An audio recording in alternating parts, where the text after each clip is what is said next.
Learn how to make a single crochet. Start with making a slip knot and a foundation chain.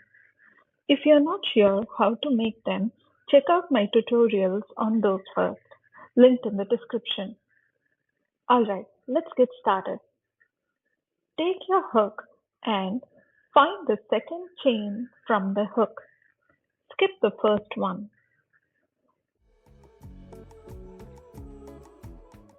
Now push the hook through the stitch.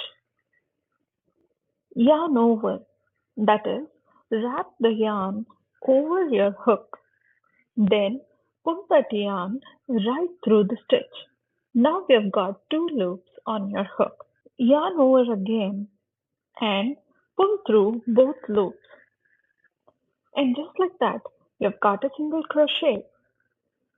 Let's keep going. Stick your hook into the next stitch.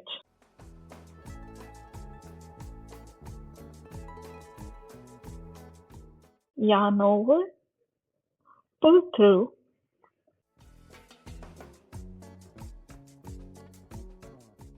yarn over again,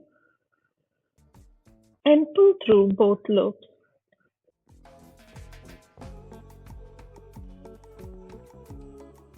Keep repeating that across the row.